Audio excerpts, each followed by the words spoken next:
3 जून reunion के जगह पर आप कह सकते हैं कि मौत का रीयूनियन बन गया या मौत का यूनियन बन गया। तो जो परिवार इकट्ठा हुआ था रीयूनियन के लिए, वो मौत के यूनियन में समा गया। बहुत ही दुखद घटना कहाँ पर घटी? इसी होटल में, फ्लोरिस स्टे में। यहाँ पर गुरुग्राम का विवेक अग्रवाल का परिवार आया हुआ था। उनके पिताजी 80 साल के हैं, पास में अस्पताल में वेंटिलेटर पे हैं। डॉक्टर्स ने कह दिया कि कुछ दिनों के मेहमान हैं, जिसके बाद परिवार ने तय किया था कि हम सब उनके पास रहेंगे ताकि एक साथ परिवार को वो देख पाए। और यह तय करते हुए पूरा परिवार यहाँ आ गया। विवेक अग्रवाल के परिवार के 5 लोग थे, जिसमें वो थे, उनकी पत्नी थी, 3 बेटियां थी और साथ ही उनके और 3 रिश्तेदार थे। तो कुल मिलाकर 8 लोग थे जो इसी होटल में ठहरे हुए थे। लेकिन शायद वो इस बात से अनजान थे कि उनके साथ क्या होने जा रही है। हम आपको तस्वीरें भी दिखा रहे हैं, इन तस्वीरों को देखिए और समझिए कि किस तरह से ये पूरा का पूरा परिवार मौत की आगोश में चला गया। विवेक अग्रवाल का ये परिवार है। अब पिता राधेश्याम अग्रवाल दिल्ली के मैक्स हॉस्पिटल में भर्ती हैं। उनके लंग्स में इन्फेक्शन का इलाज किया जा रहा है। डॉक्टर्स ने कहा था कि राधेश्याम अग्रवाल की हालत गंभीर है, इसलिए पूरा परिवार और रिश्तेदार उन्हें देख लें, उनके पास रहे।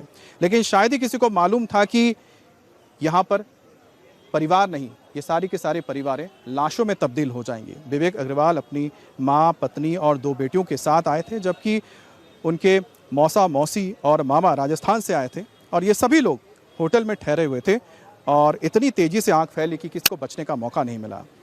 विवेक गुरुग्राम की एक कंपनी में सीए और सीएफओ के तौर पर तैनात थे। पत्नी तर्जनी ब्यूटी कॉन्टेस्ट में भाग ले चुकी हैं और एक इवेंट मैनेजमेंट कंपनी में काम करती थी। विवेक की बेटी वारिया उर्फ पर्ल ने 97% मार्क्स के साथ हाल ही में 10वीं की परीक्षा पास की थी, जबकि उनकी दूसरी बेटी एंजल बीटेक कर रही हैं। वो अपने दादाजी से मिलने के लिए एक दिन पहले बेंगलुरु से फ्लाइट के जरिए गुरुग्राम पहुंची थी और इसके अलावा विवेक के मौसा, मौसी भी यहाँ पर राजस्थान से आए हुए थे। तो आप सोचिए कि पूरा परिवार यहाँ पर इकट्ठा हुआ था ताकि वो अपने रिश्तेदार के आखिरी वक्त में उनके पास रह सके। लेकिन शायद ये जो चेहरे आप देख पा रहे होंगे, इनको नहीं पता था कि जो होनी है या फिर जो नियति है उसने कुछ और ही इनके लिए तय कर रखा था। और उनके परिवार का इस वक्त क्या कहना है, आपको सुनाते हैं। विवेक जी हमारे पड़ोसी हैं। विवेक अग्रवाल जी बहुत ही अच्छे आदमी हैं थे। अभी उसकी घरवाली भी बहुत अच्छी थी, उसकी मिसेज थी, वो उसकी माता भी, 2 बच्चे थे उनके फादर भी यहीं हमारे पार्क में हमारे साथ घूमते थे। अभी वो कई दिन से हॉस्पिटल में एडमिट थे, तो उनसे मिलने के लिए वो गए हुए थे। वो बहुत ही सज्जन, उनका पूरा परिवार, उनकी वाइफ, उनके बच्चे, बहुत ही सज्जन परिवार। और परसों ही उनसे मेरी 3 दिन पहले ही बात हुई थी। और बड़े दुख की बात यह है कि हमारे से खुद से सहन नहीं हो रहा, हम खड़े हो नहीं पा रहे। इतने सज्जन आदमी और पूरे परिवार, भगवान, मुझे तो अब भी ये लगता नहीं है कि वो ऐसा उनका हादसे में कोई मौत होगी है। RWS सभी से जुड़े थे, सब अच्छा, सुबह शाम मिलना जुलना, इतने अच्छे व्यक्ति को भगवान, मैं इसे क्या कहूँगा कि मुझे उनकी आत्मा को शांति में तो यही है। बेटी है तर्जनी अग्रवाल जी, एज 42 ईयर्स। एक उसकी बेटी है एंजल, तो उसकी एज है अपना कली वो बेंगलोर से आई, उसकी एज है 20 ईयर्स। एक उसकी छोटी बेटी है, एज है 17 ईयर्स। तो बढ़िया। तो कुछ लोग बता नहीं रहे हैं, बता ही नहीं रहे कहाँ है वो। 3 हमारे मिसिंग है, 3 अभी तक। हमारे दामाद का रिपोर्ट ही आ गई। इलाज करवाने के लिए आए थे। उनके पापा जी बीमार थे, वो इलाज कराने आ रहे हैं। वो परसों से एडमिट है, उनके सामने हॉस्पिटल ले लेता है। मेरा दामाद है। इलाज कराने क्या करा? इलाज कराने वाला नीचे है अभी ICCU में। वो ये ड्रामा नई बिल्डिंग दिखाते हैं, नई बिल्डिंग में ले जाओ, दवाई तो है नहीं इनके पास, 4 दिन वहाँ रख लिया। हमारे वहाँ 6 नाइट में रुके हैं। 2 मॉर्निंग में वोल्वो से आए, धोलाकुआ से, वहाँ से जयपुर से, अजमेर से, वो भी दोनों गुजर गए। हमारे 8 के 8 मर लिए। 2 हमारे रिकॉर्ड नहीं हो रहे, कहाँ है उनका पता नहीं है। तो आपने यहाँ पर एक परिवार को मौत के आगोश में जाते हुए उनकी कहानी सुनी।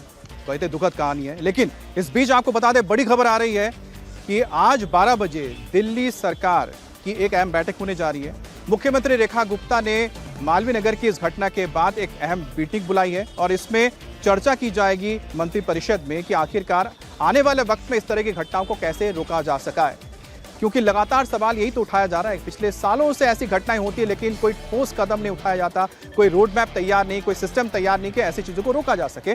और आज इसी पर ही बातचीत होने जा रही है 12 बजे। इसके अलावा जो इस अग्निकांड में घायल हुए हैं, ऐसे मरीजों से मुलाकात करने के लिए खुद CM Rekha Gupta max hospital आने वाली है, क्योंकि मैक्स हॉस्पिटल में ही इन घायलों को इलाज के लिए भेजा गया है।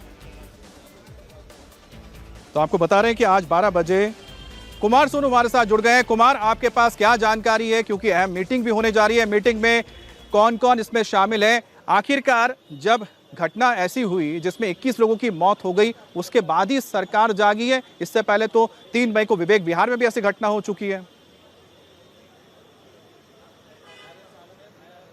देखिए, बिल्कुल मैं आपको सबसे पहले बता दूं कि दिल्ली की मुख्यमंत्री रेखा गुप्ता पहले जो है साकेत के मैक्स हॉस्पिटल में घायलों से और उनके परिवार वालों से मुलाकात करेंगी, उनके हाल को जानेंगी, उनकी तबीयत को जानेंगी, तो जो उन्हें सुविधाएं दी जा रही है उनके बारे में जो है जानकारी लेंगी और उसके बाद सीधा दिल्ली सचिवालय जाएंगी, जहां पर मुख्यमंत्री का कार्यालय और वहां पर अपनी कैबिनेट के मंत्रियों से, संबंधित विभाग के जो आला अधिकारी हैं, जो सेक्रेटरी हैं, चीफ सेक्रेटरी हैं, उनसे, निगम के जो अधिकारी हैं, आला अधिकारी, उनके साथ एक हाई लेवल मीटिंग करेंगी, जिसमें यह तय किया जाएगा कि ये घटना के लिए एक तो जिम्मेदार कौन है, कार्रवाई इसमें सरकार की तरफ से क्या की जाए, साथ ही साथ भविष्य में इस तरह की कोई भी घटना सामने ना आए जिसमें कि किसी भी तरीके से कोई जान माल का नुकसान हो, उसको ध्यान में रखते हुए आगे सरकार का प्लान ऑफ एक्शन क्या हो, उसको ध्यान में रखते हुए एक एक पॉइंट्स को लेकर चर्चा होगी। खासतौर पर जो बीएनबी पॉलिसी है, ये भी इस मीटिंग में डिस्कशन का इशू होगा कि इसको किस तरीके से और बेहतर और सुदृढ़ किया जा सकता है, या फिर सरकार इसको कहीं विड्रॉ करने की तो नहीं सोच रही है। तमाम ऐसे पॉइंट्स हैं जिनको लेकर मीटिंग में चर्चा होगी। इसके अलावा जो भी दिल्ली में इस तरह के भीड़ भाड़ वाले इलाके में, खासतौर पर कंजेस्टेड इलाके में या सक्रिय गलियों में होटल, रेस्टोरेंट या फिर कोचिंग सेंटर या फिर इंस्टीट्यूट, ये तमाम जो चीजें चल रही है, वहां पर फायर नॉर्म्स का कितना। कुमार सोनू, आप सही बता रहे हैं कि सिर्फ एक होटल की बात नहीं है, मकान भी ऐसे बन रहे हैं, मिक्स एरियाज में कमर्शियल एक्टिविटी जो चल रही है रेजिडेंशियल एरियाज में, उसको लेकर भी बहुत सारे प्रश्न हैं। कई सारे ऐसे स्टोर्स भी चल रहे हैं, रेस्टोरेंट चल रहे हैं।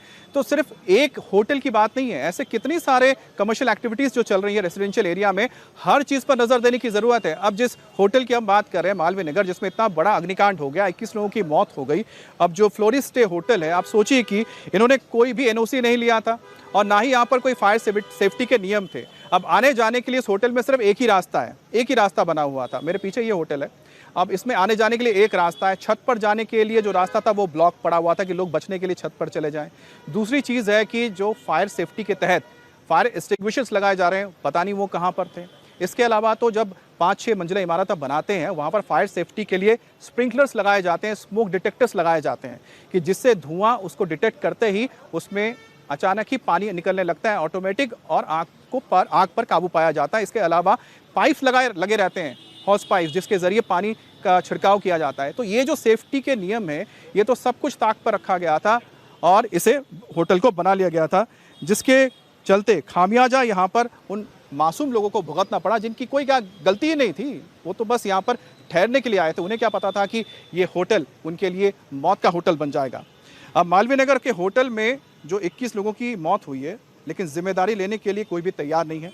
अब पुरानी सरकार को ब्लेम किया जा रहा है। आरडब्ल्यू अध्यक्ष हाजी कल्लू ने हमारी सहयोगी अनामिका से कहा कि पिछली सरकार, विधायक इसके लिए जिम्मेदार हैं। जब उनसे पूछा गया कि एमसीडी और पुलिस की कितनी जिम्मेदारी है, तो सुनिए हाजी कल्लू ने क्या जवाब दिया। कल तो आपने बहुत जिम्मेदार नागरिक की तरह लोगों की जान बचाने का काम भी किया, एसडीएम को भी फ़ोन किया, एमएलए को भी फ़ोन किया, लेकिन क्या इससे पहले आपने यहाँ के किसी अधिकारी को बताया था कि आपके इलाके में इस तरीके से होटल? मैम, अधिकारी, ये होटल 1 साल के नहीं बने हुए हैं, ये होटल 10-10, 12-12, 15-15 साल के बने हुए हैं। और आप कितने सालों से यहाँ रह रहे हैं? मैं तो कई बार से यहीं रहता हूँ। तो फिर तब आपने नहीं बताया? नहीं बताया, जो पुरानी गवर्नमेंट यहाँ थी 11 साल पहले, यहाँ जो विधायक थे सोमनाथ भारती, ये सब उन्हीं का करा धरा है, सब उन्हीं के एनओसी दी हुई है। 6 कमरों के में परमिशन मिलती है, 24 कमरों की परमिशन कैसे हो गई है? तो ये सोमनाथ जो सतीश उपाध्याय जी हैं, तो 1 साल ही हुआ है अभी पूरा आए हुए। उससे पहले कांग्रेस की गवर्नमेंट थी। सोमनाथ भारती जी के घर पे जाके ये बताया था कि इस इलाके में इस तरीके से होटल चल रहे हैं? उनको सबको पता है। सोमनाथ भारती जी आते नहीं थे यहाँ, सब देखते थे। सोमनाथ भारती जी इलाके में घूमते थे, उन्हें नहीं पता होटल 8-8 मंजिल 6-6 मंजिल होटल बन रहे हैं। तो ये सारा करा धरा पिछली गवर्नमेंटों का है। ना कि अब के अभी तो 1 साल ही हुआ है गवर्नमेंट को, बीजेपी की गवर्नमेंट को आए हुए। तो आपने किसी अधिकारी को भी बताया था यहाँ पे पुलिस वाले आते हैं, बीट कांस्टेबल? पुलिस वाले आते हैं, पुलिस वालों को सबको रिपोर्टिंग है कि भाई यहाँ किस तरह के होटल चल रहे हैं। पुलिस वालों की भी मिली भगत है? हो सकता है पुलिस वाले भी ये करते हो, लेकिन मना करते हो, नहीं मानते होंगे ये होटल वाले। नहीं मानते तो सिर्फ ऐसे ही चले जाते बिना मना किए? बस ऐसे ही है, ये प्रशासन आप देख ही रहे हो। लेकिन कल पुलिस ने, फायर ब्रिगेड ने, पूरा प्रशासन ने सर, बड़ा साथ दिया, वरना 100 से ऊपर लाशें हो जाती। कल साथ दिया क्योंकि कल हादसा हुआ। उससे पहले आप लोगों का पुलिस साथ दे रही थी इसको, इस इलाके में जो ये इलीगल कंस्ट्रक्शन है इसे हटाने में पुलिस इलीगल कंस्ट्रक्शन मैम ये एक दिन की नहीं है, बहुत टाइम पुरानी कंस्ट्रक्शन है। आप भी बहुत साल पुराने हैं। मैं आपसे कह रही हूँ, आपने क्या लिखित में एज अ RWA प्रेसिडेंट आपने ये चिंता जाहिर की थी कि इस इलाके में ऐसा कुछ नहीं? बताया था सबको कि भाई होटल इलीगल है। और होटल सबको कौन सा? आज तो नाम लेने का समय, सबको किसको? नहीं, सबको MLA को पता था। यहाँ सोमनाथ भारती जी, जो पुराने SHO रहे, पुराने SHO सबको पता। कई SHO इन पीरियड में कई SHO बदल गए। SHO आप बोल रहे हैं, और किसे बताया गया था? तो जो प्रशासन MCD में भी लोगों ने कंप्लेंट की है। MCD को पता था? हाँ, यही महकमे होते हैं, और किसको क्या पता है।